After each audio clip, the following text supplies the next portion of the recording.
Hey! Nick's just fallen off something.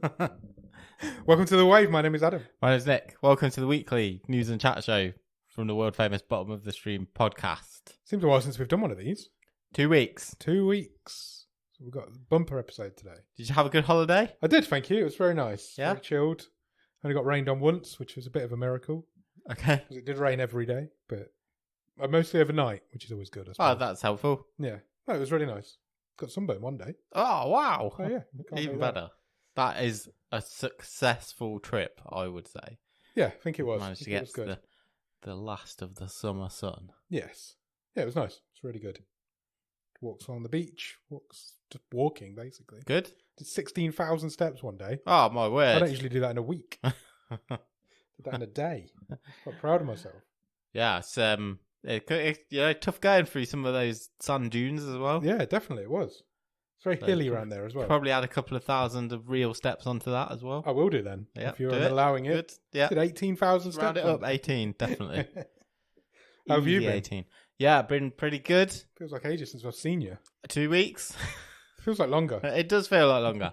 Yeah, I've been good. Good. Just various life stuff happening. It's been a strange couple of weeks in the world. Has it? Yep. Why? Queen died. Yeah, she did, didn't she? Have you? Are you continuing with your state-mandated period of mourning? I am still in my state-mandated period of mourning. There's some crazy stuff going on, isn't Look, I mean, we've already don't want to dwell on it too much. No.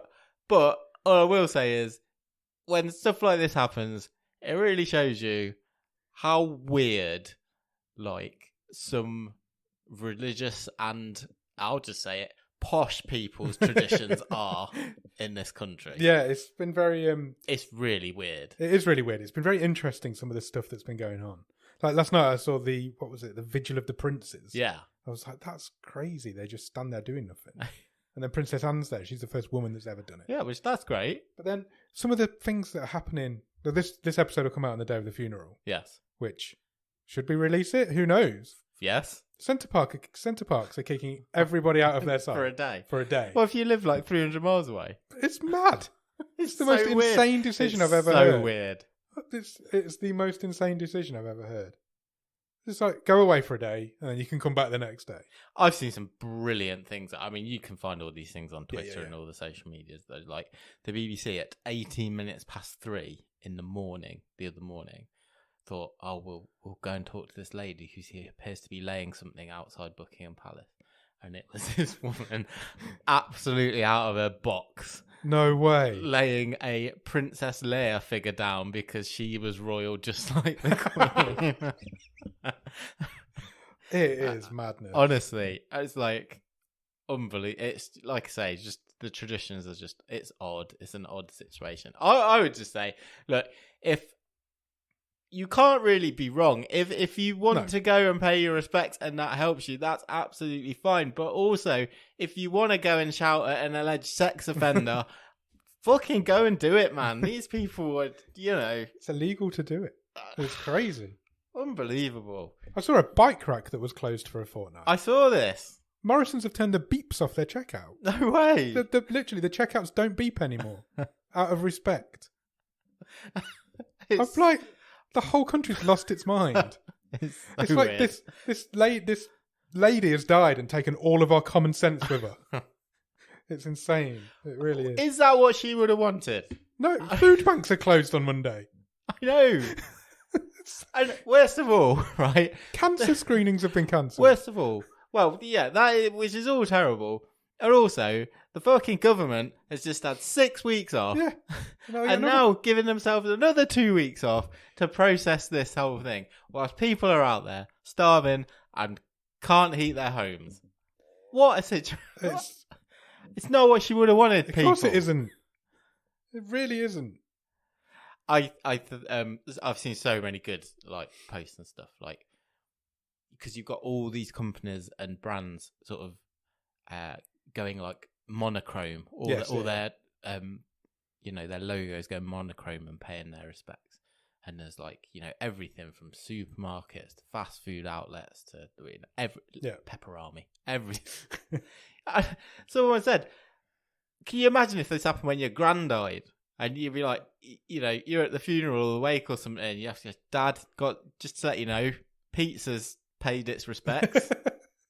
Domino says sorry, thinking of you. It's all insane. It is. I mean, we're not talking ill of the Queen, obviously. We're talking ill of the reaction to it. It's the process and the tradition is just. It's not even closing a bike rack isn't tradition. It's just a mental. No. Somebody's just lost their mind. Yeah. How do you even close a bike rack? They literally just laminated a piece of A4 paper and cable tied it to the bike rack, saying this is closed. So if you did park your bike there, it would be removed. Someone has then got to go to the effort of removing it because the bike rack's closed. Yes. That seems more effort than just leaving it there. Yeah.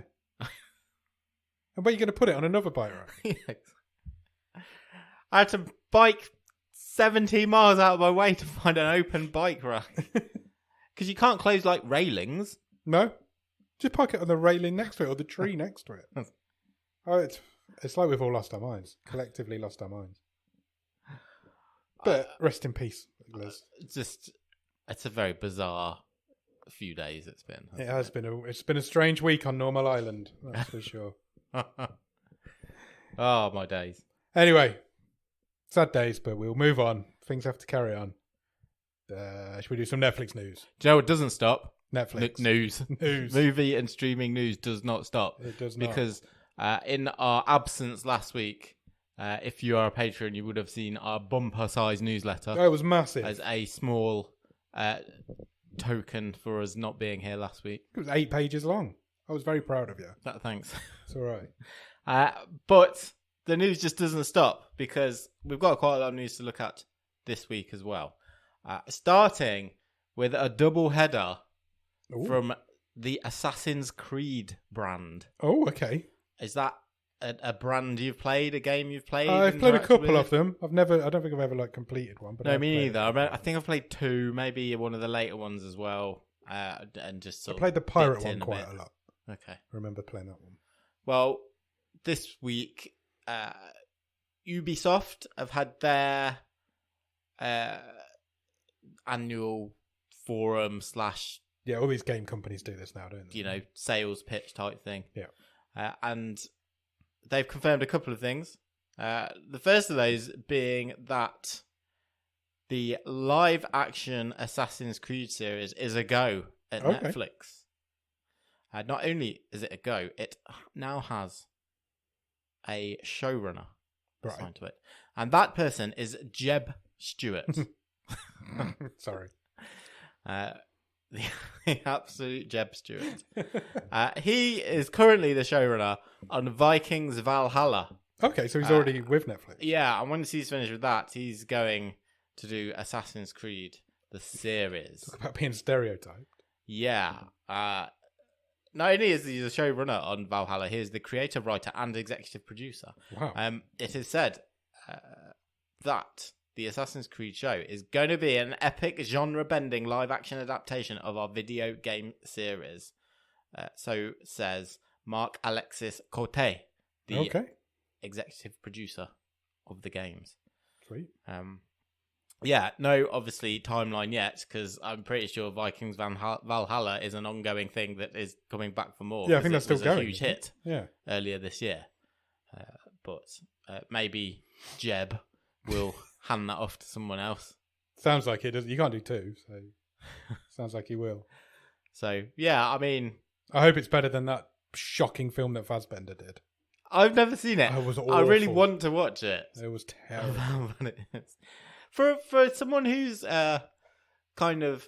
Why wasn't he in our overrated conversation? Yeah, it's a good point. Michael Fassbender. I was just going to say, for someone who's pretty highly regarded as a decent actor, I think generally his reputation is pretty good. Yeah. He's been in some terrible movies. Remember The Snowman? Did you the one it wasn't even finished. It wasn't even finished. And Assassin's Creed, they're 2 of the worst films I've ever seen, and these are both of them. Yeah. There we go. That's finished off a real talk from 3 weeks ago. Michael Fassbender. Laying these breadcrumb trails throughout this show. It's what keeps people coming back. Some more Assassin's Creed news. Right, okay. Ubisoft also announced that they are in partnership with Netflix on an Assassin's Creed mobile game. Oh. So you can pillage on your commute on the bus if you want to.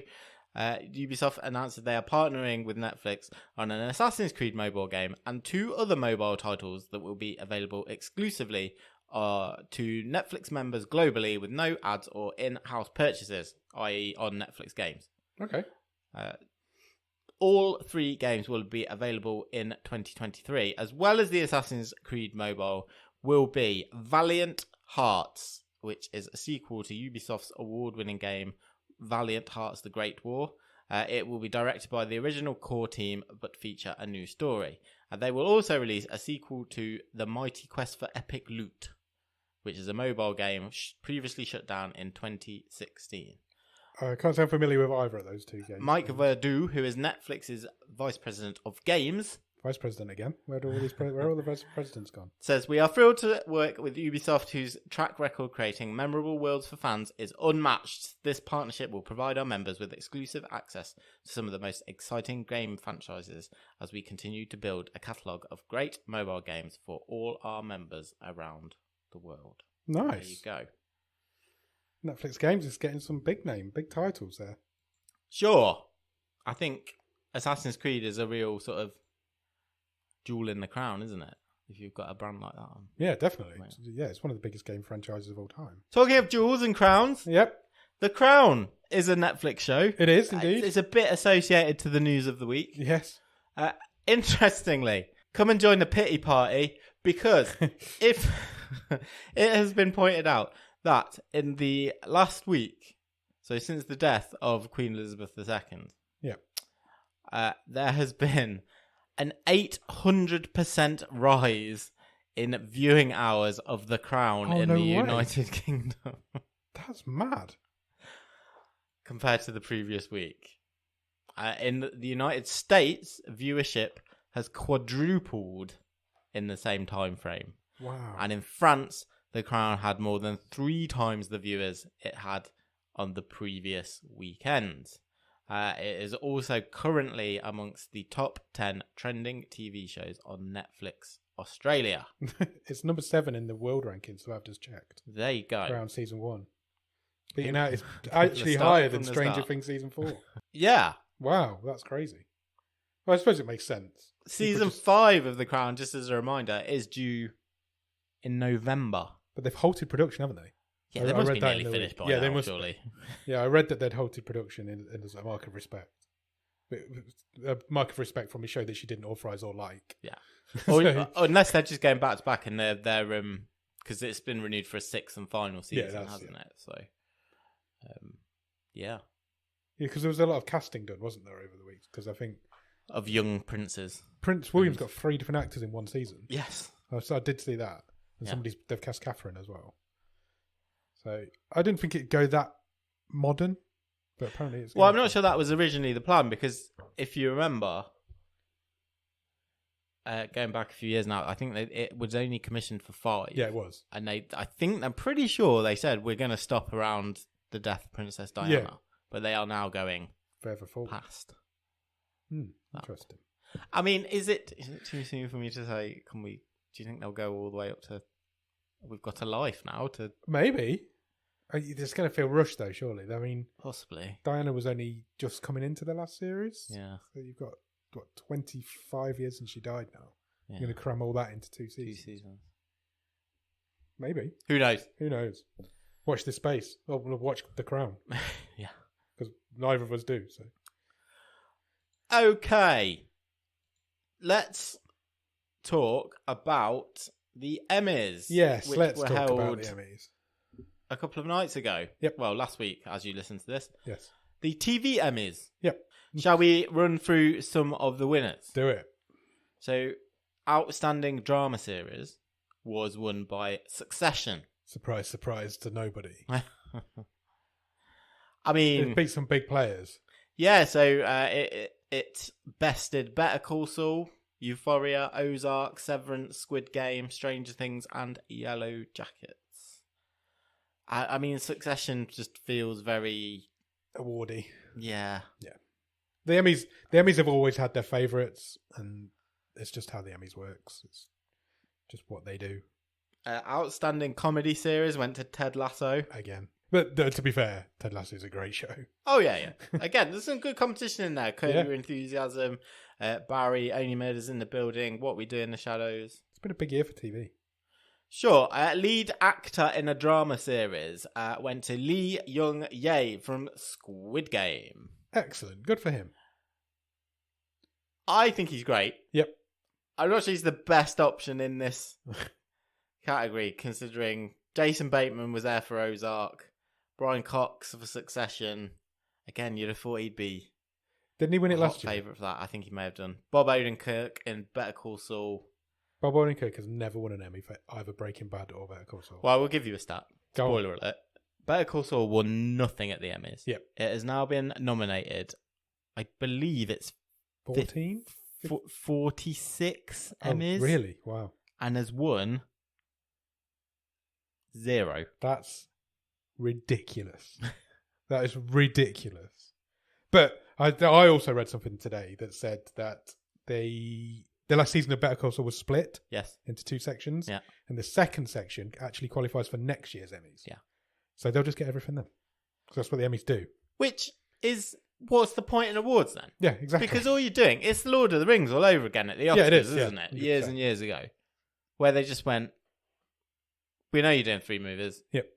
With Better Call Saul, we know you're doing 6 series. We'll just give you more at the end. Yeah, it's exactly what they did with Lost. Not rewarding you for the great work you do. Lost it. Year The on same year. thing happened with Lost. That didn't win anything till its last season. It just happens. If Rhea Seehorn doesn't win Best Actress at next year's Emmys, Yeah. we riot because nobody's better than her in that. Those last 6 or 7 You episodes. win it for of that Better show Call that last aired 14 Saul, 14 months ago. No, nobody's ever been better than her. She was in the last few episodes of that show. The lead actress in a drama series went to Zendaya in Euphoria. I'm pretty sure she won that last year as well. Again, some massive competition in there. A couple of Couple of Brits. actresses that have been on this show before in Yeah. that category, in Melanie Linsky and Sandra Oh. Jodie Comer was in that category as well. She's like everybody's darling at the moment. Supporting actor in a drama series went to Matthew McFadden from Succession. Supporting actress went to Julia Garner for Ozark. Lead actor in a comedy went to Jason Sudeikis from Ted Lasso. Steve Martin and Martin Short were both nominated in that. Yeah. Lead actress in a comedy series went to Jean Smart. Which is interestingly, going back to Only Murders in the Building, I would probably stick my neck out and say that Martin Short and Steve Martin are not as good as Selena Gomez, and she did not get a nomination. So there you That's go. true.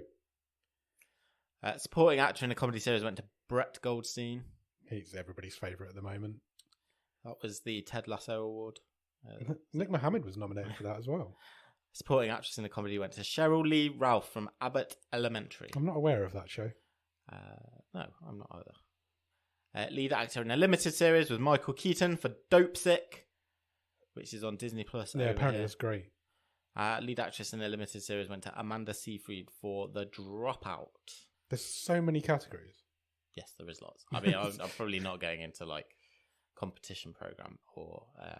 Actually, I'll go into 2 weird ones. Well, not weird ones. Outstanding documentary was The Beatles Get Back on Disney Plus. You know that thing that was like 17 hours long? Yeah.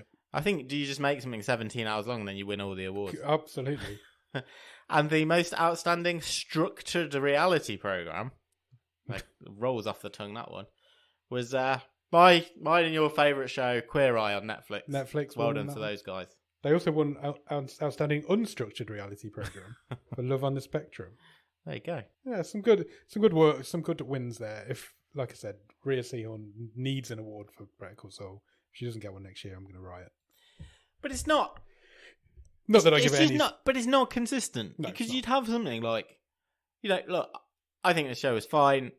Modern Family would win every single year. Yeah. And like the some of the cast in that would have got an Emmy for like 10 years in a row. Yeah. And then Rhea Seehorn's going to do something like you say, Better Call Saul and come away one Emmy from 6 years or 7 if they've split the season. So. Yeah. How has Bob Odenkirk never won one? Yeah. This is just mad. It's absolutely mad. His autobiography, I'm about halfway through now, by the way. It's really good. Oh, excellent. I'm really enjoying it. Good. Puck news. Puck news? Yeah, I want to feel like it's a hockey news site, but I don't think it is. Puck News has done a profile on Netflix co-founder Reed Hastings. Okay. And has sort of commented on his refusal in the past to abandon the binge release model All right. on the streaming service. But it does note that Netflix seems to be softening this slightly if you consider Stranger Things, for example, was released in 2 parts, as was a couple of the reality shows that have come out in the last year or so. They've sort of kept the final couple of episodes for a few weeks later. They say that Netflix is softening also because data is coming back, which seems to show that the weekly or at least splitting of series release shows that it retains subscribers better. If you compare Disney Plus and some of the other competitors that do a weekly release schedule rather than a all-in-one binge. It's not really news, it's just a few stats and a bit of a opinion piece, really. Do you think that's something Netflix would eventually go towards? I've been giving this a bit of thought just lately, and I actually think I prefer weekly releases. Okay. Just if I think of some of the shows I've watched lately, like Better Call Saul was a weekly release thing. It just made me want to watch it. So we get that weekly because it comes straight to Netflix from broadcast in the US, doesn't it? So Only Murders in the Building comes out weekly. Yes. It's really interesting. I feel like it builds up your excitement a bit more rather than just binge through everything. And they're both kind of water cooler type shows, aren't they? That you can discuss a bit. And certainly it worked with going back to like WandaVision. That had a lot of speculation as it was going through as well. I actually think for shows like that, you kind of lose that ability to converse with people between the episodes, and I feel like that adds a bit more. Like you're going to work the next day after you've watched an episode of Better Call Saul and talk to somebody for an hour about it. Yeah, and then it builds up the excitement for the next week. I actually think the more I'm as opposed to I've watched all of Cobra Kai. What do you think of it? Exactly. I actually think I'm kind of changing my because I was really for binge watching shows a while back, but I feel like I'm changing my mind a little bit on it. Yeah, it's an interesting one. Yeah, it will be interesting to see because Netflix have been pretty steadfast on. Yeah, they have on that, and they still are really. Yeah, they don't intentionally release anything week by week, do they? They only did with Better Call Saul because they had to over here. I don't think they generally do. And even Strange Things, we were only talking, was it 3 weeks between part 1 and 2? But I don't think they do anything. It would take you that long to watch part 1 anyway because it was so long. Exactly. Okay. No, it's an interest. It's maybe scope for a bigger debate on that one. Let's see what happens as we go into 2023. Yeah, absolutely. I like Ryan Johnson. Me too. That is my disclaimer. Okay. And in the last week, you may have seen that the teaser trailer has been released for Glass Onion. I have. A Knives Out mystery, which arrives on Netflix on the 23rd of December. Yep. And has a limited release in theatres. Yes. In November. Well, Ryan Johnson, obviously writer director of said movie, has done an interview this week, and he said, "This film's better seen in a theatre." Okay. This film that he's made for Netflix? Yeah, with Netflix money. My goal is to hopefully have it be so if you want to see it in a theatre, you can. This movie above anything else, is designed to be a good time with a big crowd of folks in a theatre. What? Dude. I think you've missed the brief. Do you know what Netflix is? Yeah. It's not that. It's none of those things. Your movie is probably going to be brilliant. Yeah. And a huge success. But you can't have your cake and eat it. Of course you can't. Or in this case, take the Netflix dollar and also eat it. What a stupid thing to say.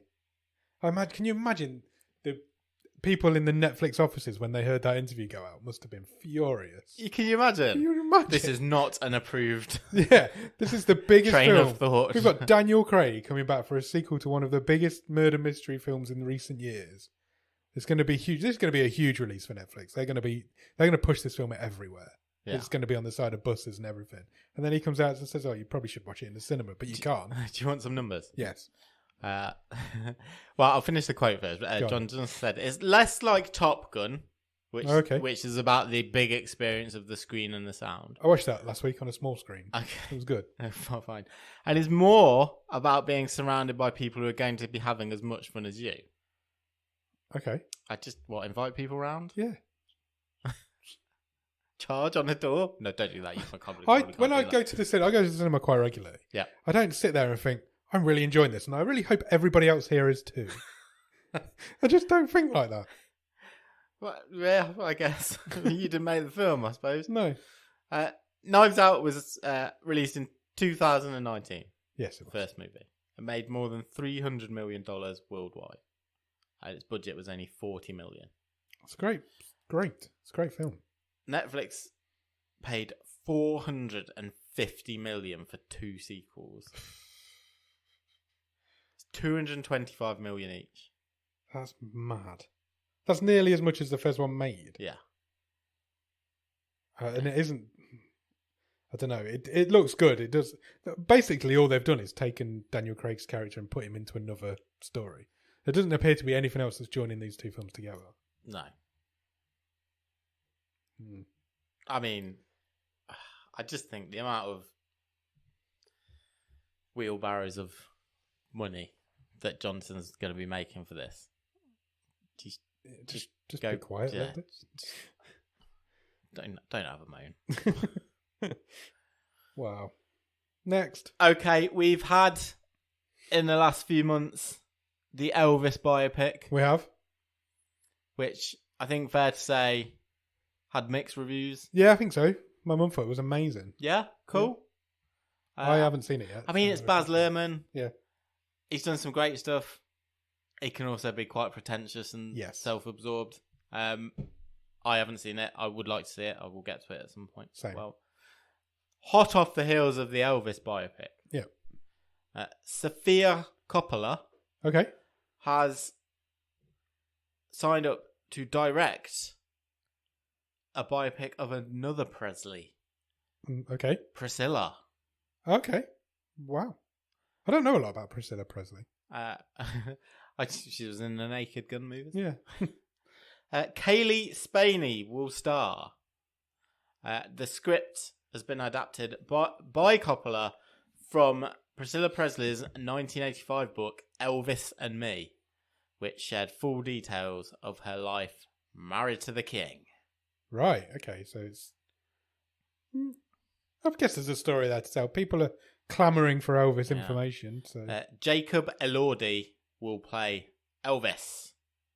So there you go. 2 Elvises within a year or so of each other on the big screen. Why not? No release date yet, but shooting starts before the end of the year. Cool. Wonder if there was any consideration of putting Austin Butler in it as Elvis again. Oh, in the Elvis cinematic universe? Yeah. Just have one Elvis. Yeah. But was Priscilla in the... I've no idea. Probably. I'm not sure. I imagine so. Oh, yeah. Are you then just not making the same movie? From somebody else's perspective. Yeah, maybe. Quickest remake ever. A directing debut is on the cards. Okay. Anna Kendrick is going to step behind the camera. Right. In the true crime thriller, The Dating Game. She will also step in front of the camera and more behind the camera as she is also producing and starring in the movie. Right, okay. It is based on the true story of Cheryl Bradshaw, who was a bachelorette on the hit US 70s TV matchmaking show, The Dating Game. It's basically Blind Date. Yeah, I think it is. She chose handsome and funny bachelor number 1, Rodney Alcala. But behind Alcala's charming facade, how do you say that word? Facade. There you go. Was a deadly secret. He was a psychopathic serial killer. Oh, wow. Is that a true story? Yeah. Okay, I've never heard of that. Kendrick says, I loved this script from the moment I read it. And while I was thrilled to be playing the character of Cheryl, when the opportunity came to direct the film, I jumped at it. She is presenting it at the upcoming Toronto International Film Festival because she is looking for distributors of the movie. Cool. Well, it sounds like an ideal... You've got a movie there, haven't you? Yeah. Psychotic serial killer goes on blind date. I kind of almost feel if that was the 70s, how has this not been made? How's it not been made already? But, absolutely. We'll keep our eyes open for that. I like Anna Kendrick. She's good. Yeah. Okay. Last bit of news. Go. But it's a lot of news. Okay. Last week was D23. You know what D23 is? Nope.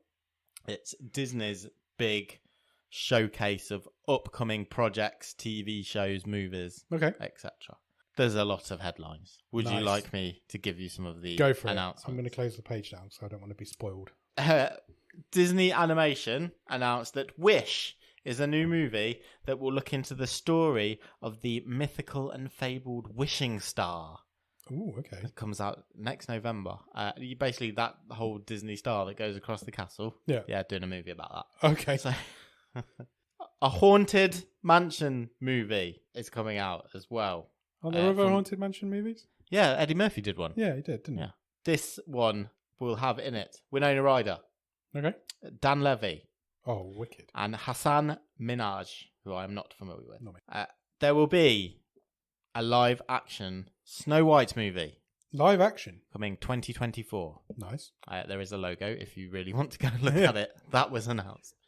The teaser trailer was released for the upcoming live-action Little Mermaid movie. I saw that. I did see that trailer. Also announced for 2024, a live-action prequel of The Lion King. Ooh. Entitled Mufasa, The Lion King. I don't know if anyone's crying out for that. No, I don't think so. There you go. A Peter Pan remake will hit Disney Plus next year called Peter Pan and Wendy. Nice. There's a poster for that. I love the Peter Pan story.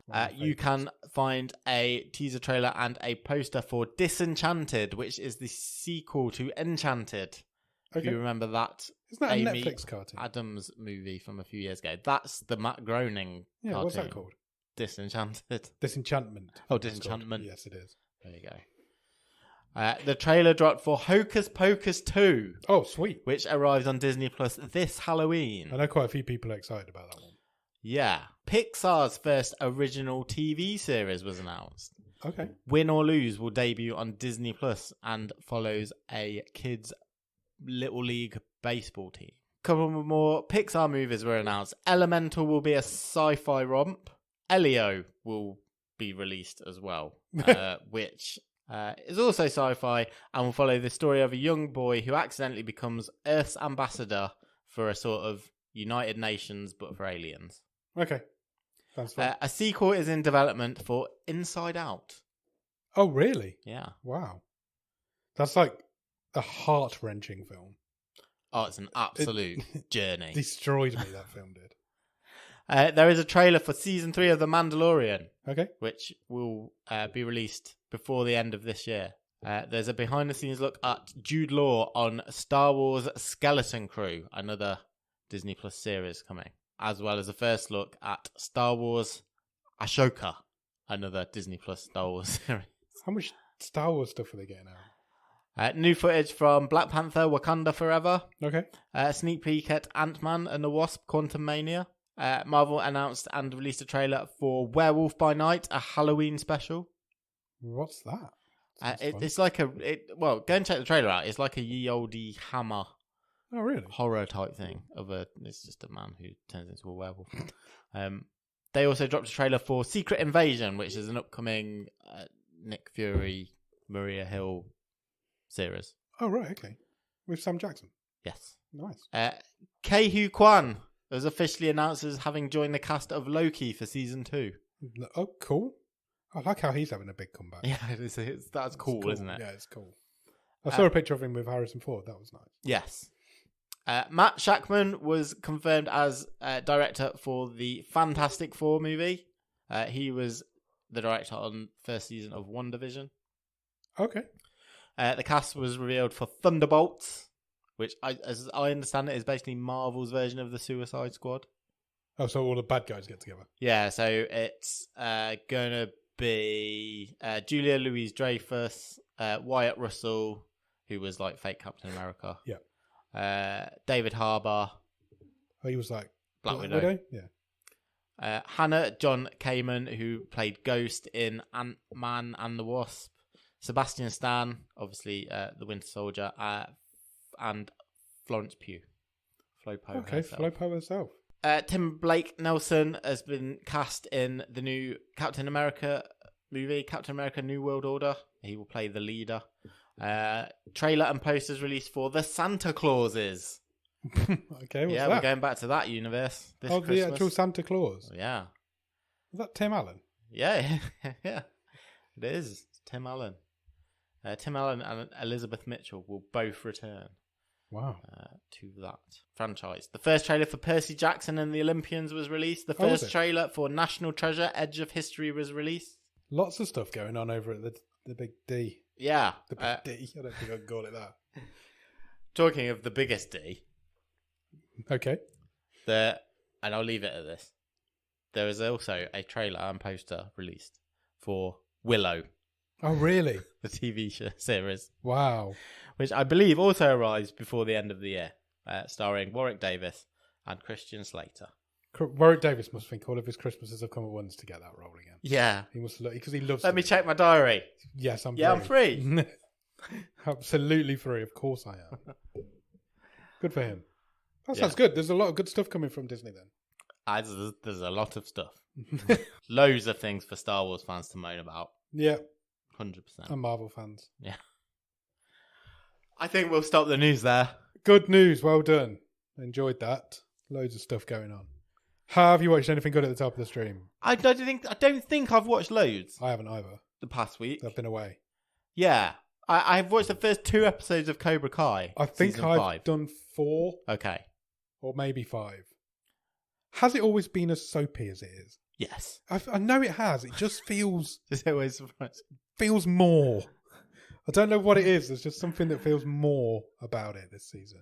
I told my wife when we were watching, I don't know which episode it was, first or second, when Miguel meets his dad. Yeah. And his dad doesn't know, obviously.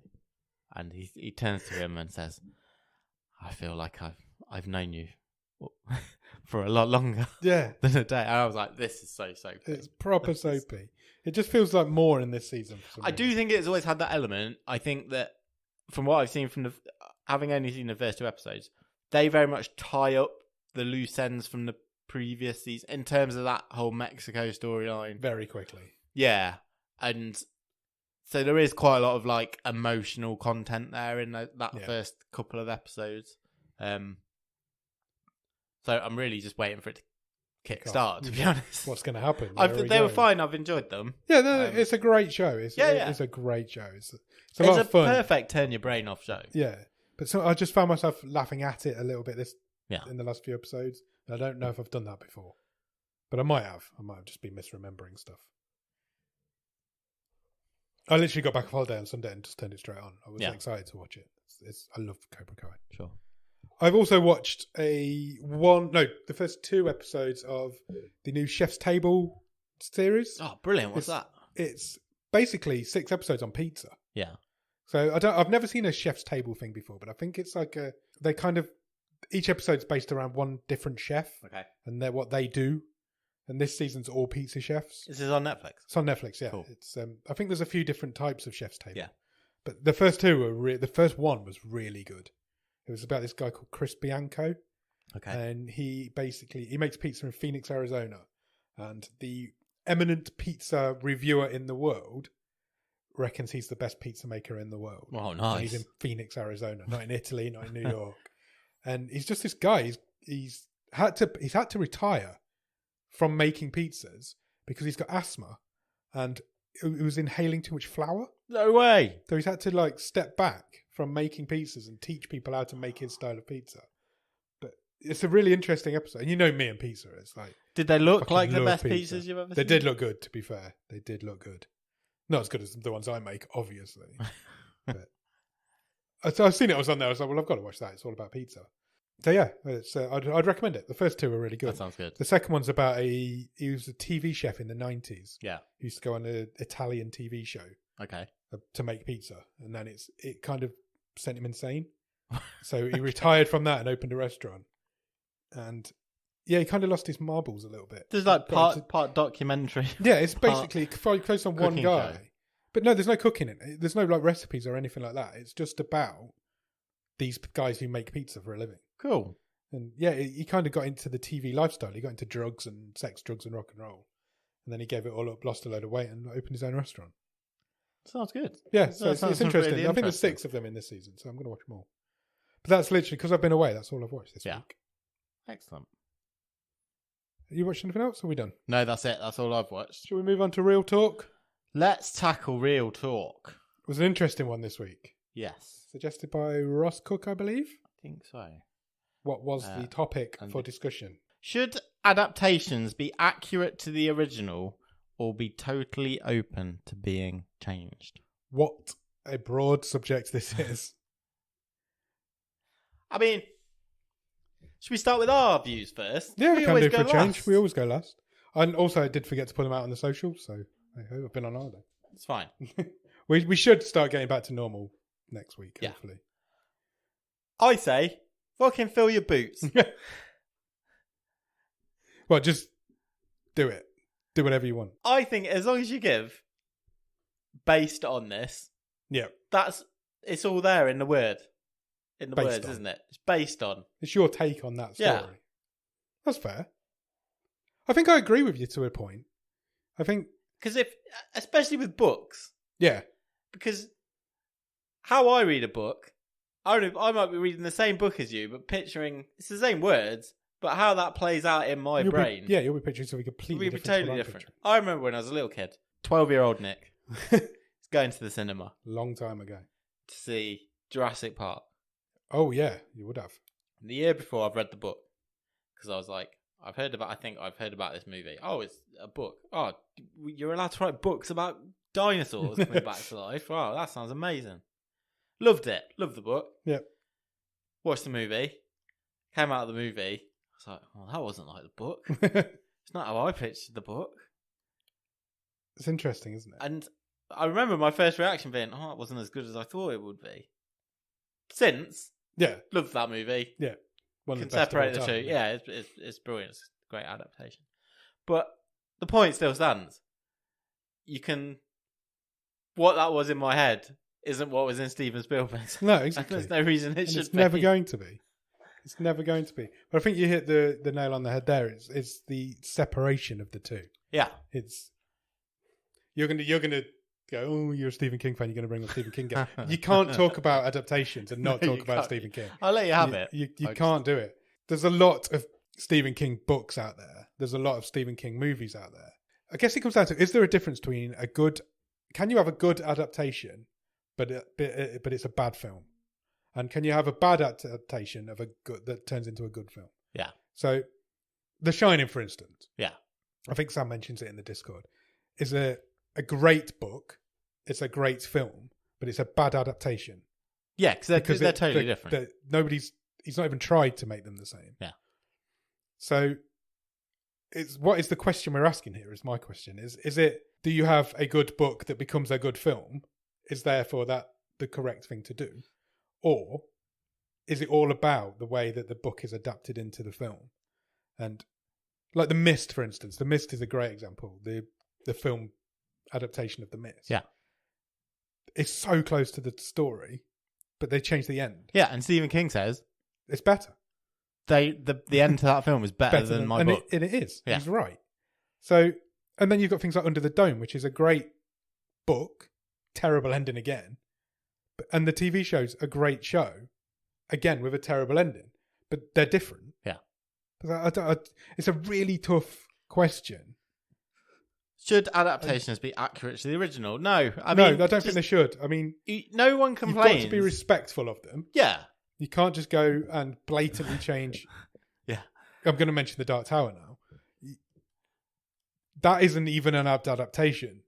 It's somebody's gone. Stephen King once wrote a book about the Dark Tower. This is what it was about, and somebody's made a film from that one sentence. Yeah. It's not even an adaptation. So then that's disrespectful to the source material for what it is. No one says, do they? So The Shining is a good example. Shawshank Redemption is another good example. No one says, if you make a good film like The Shining, they don't complain. No. They just say, oh, it's fine to be different. Yeah. If you make a bad film, like the Dark Tower, then people say, oh, it's terrible. Why haven't you done it like the book? But The Shining has become a classic, and therefore it gets excluded from that argument. Yeah, absolutely. So it's not the same I imagine thing. people read The Shining now and are disappointed that it isn't like the film. Possibly, because the film's probably bigger. I'm sure the film's it's a 50-50 flow. Yeah, I'm sure the film's bigger than the book is. I thought it's a really we could talk about this for hours on end. Yeah, shall I run through some of the comments? Yeah, go for it. In the Discord. Wayno makes a good point. He says that I do understand why people don't want adaptations for change, but a lot of time it's when the written word doesn't translate to exciting spectacle. For example, Ready Player One is a good book, a really engaging story, but if they'd have done the film exactly the same, it would have been really dull. Yeah, I agree. I completely agree with that. It's a great shout. Because you would have just been Ready Player One's watching a guy with a pair of glasses on. Playing Pac-Man for hours on end. The Ready Player One's a really interesting one because the book's really good. The film's really good. But they're totally different. But they're completely different. Yeah. You have to present that medium, that in a totally different way. But the basics of the story are both the same. Yeah. But it's just, you can't do some of the stuff that's in that book in the film. Yeah. Yeah, that's a really good example. There's a couple of people, Wayne included, who say, if we're talking about sort of topical issues, look at Lord of the Rings. Yeah. Because the racists can't handle it. Just get over it. Everything's made up. If you can imagine a superhero, you can imagine a black superhero. Yeah, absolutely. You just don't want to. You just don't want to. Which is an excellent point. Ross Cook says, the whole point of adapting something should be to change it to suit the medium, the year it's being shown, and the director's vision for it. Otherwise, what's the point? I hate Zack Snyder's Superman, but at least he tried to do something. That's the nicest thing anyone's ever said about Zack Snyder on this show. Definitely. Harry Potter's put there as an example again. Yeah. Detailed books wouldn't make necessarily for good content on the big screen. Ross says he's got a great example that he's watched this week: Rise of the Teenage Mutant Ninja Turtles. The characters are very different from every version I've seen before, and I really loved it. What's that on? I don't know. I didn't even know that was a thing. Go and you can do the research. I would. Yeah, Stephen King, as Samuel Holland points out in the Discord, has been on both sides of this. We talked about The Mist, where he's very much on board with the movie. Yeah, says you've improved my story, you've made a better ending. Versus obviously what he made of The Shining. Yeah, he didn't like that film. It's disrespectful.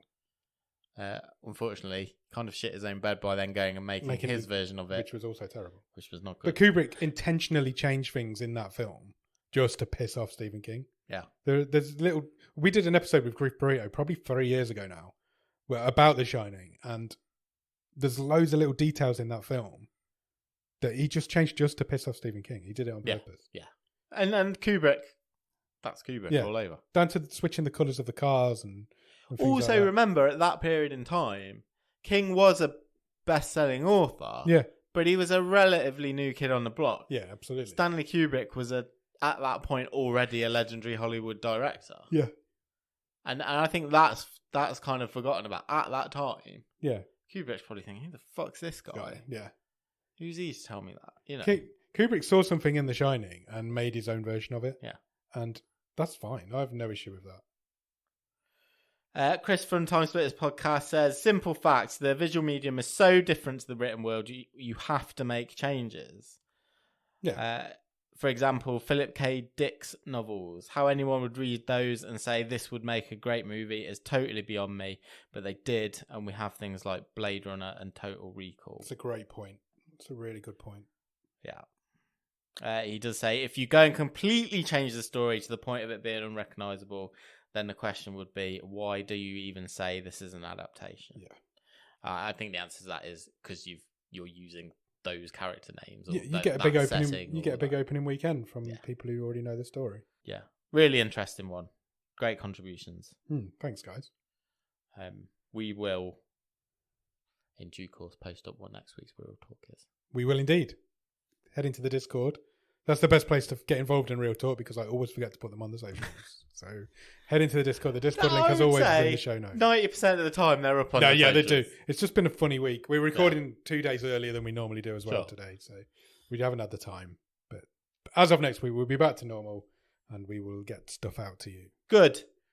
Right, let's get out of here. What are we watching on this week's movie show, Nick? Oh boy, what are we watching? Come back to this very feed on Thursday as we're going to a new country. We are indeed. We are going to watch an Austrian film. Yep. Land of Schwarzenegger. Very much not in this and film. Skiing. Or in this film. We're going to watch Apocalypse, please. Apocalypse, please. I feel like this is as bottom of the stream as we've ever been. I know I've said that before. We've got a few numbers which we may reveal on Thursday. Suffice to say, not many people in the whole world have watched this movie. No. How is this on Netflix? Is another question that we ask all the time, but this time it really applies. I know we've dredged streams before, and I'm not giving anything away in terms of quality. No. But this is as bottom of the stream as it gets in terms of how out there this movie, because it's non-existent. This movie almost doesn't exist. It's really it doesn't. It has no. I can't do any artwork to advertise this episode. There's no poster. There's no poster. There's no presence. There's barely presence online for it. It's barely got a trailer. We're not 100% sure what year it was released in. No. That's not enough of a teaser. That's a teaser for you to come back on Thursday. This episode could go for 10 minutes. It could go for 2 hours. Who knows? But we'll find out. You will know on Thursday. Brilliant. Yeah, come back then and we will talk about Apocalypse, please. Apocalypse, please. Cool. See you Thursday. Cheers. Bye.